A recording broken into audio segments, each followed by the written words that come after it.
Sup, spooky people? Yeah, I know what you look like, internet. I'm James.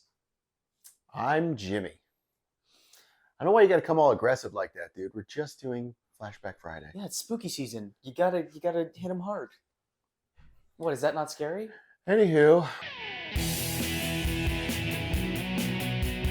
we're talking about Cabin in the Woods.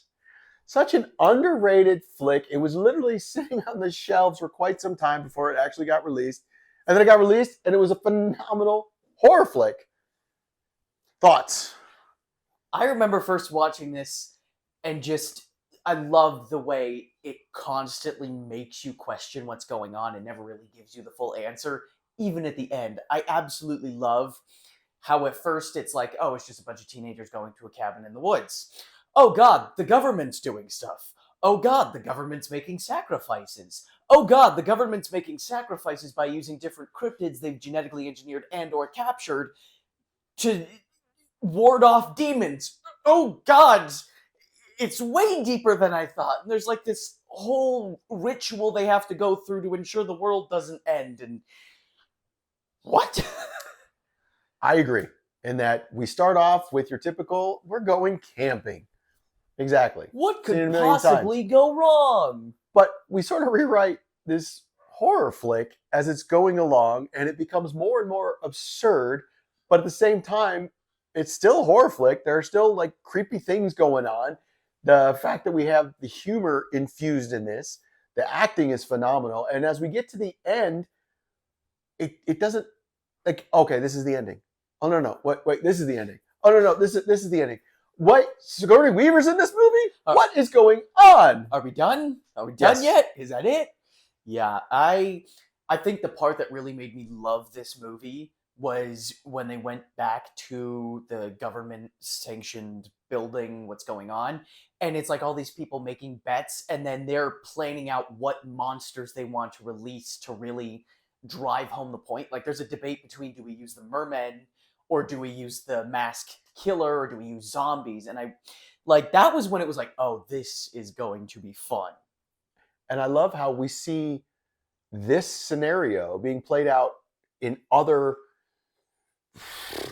countries as far as, oh my gosh, this is the last hope we have for this sacrifice because everybody else failed. And they're partying because they think they've succeeded. But no, we're not done yet. Oh, no, They've failed, and they get the phone call. And this is where I love the actors in this. Like Bradley Whitford is one of my favorite actors. And to see him on the conspiracy side, whatever the government thing is, hilarious. I just love how he plays it off. And all of a sudden it's like, oh shit, we didn't succeed yet. Celebration off. We have one last chance. We must do this. And then the ending is, guys, you need to sacrifice yourselves so that the universe and the planet can keep going the way they're going? Oh, hell no. We're not going to do that. I loved the ending because it was such a twist. You know, you expect the valiant sacrifice so that the world may live. These kids are like, oh, hell no. We watched you murder all of our friends in some of the most gruesome ways possible. And I love that it's like, effectively, nobody wins. But it's also fun to watch like all the references to like classic horror and then like cryptids and everything in like the boxes and the elevators. And it's fun when you get into the building because you're like, is this the end? Are we just going to see the carnage? And then they go through the building and there's all this death and destruction. And then they get to the ritual point and Sigourney Weaver shows up and it's like, what are you doing here, Ripley? And it's the ending. And then Chris Hemsworth's character gets hit by like a force field. Yeah, that was a funny death. And that's one of the things that I thought played well to the fact that it sat on shelves for a while. Because Chris Hemsworth, when they filmed this, was not the star we know now. But when it was released, he was beginning to be that star. So when he dies relatively early, it's like, what? They killed the star. Huh? And the way he dies is kind of funny. It is. And honestly, what I think is really cool is like the turning point where they enter the elevator to go into the government building.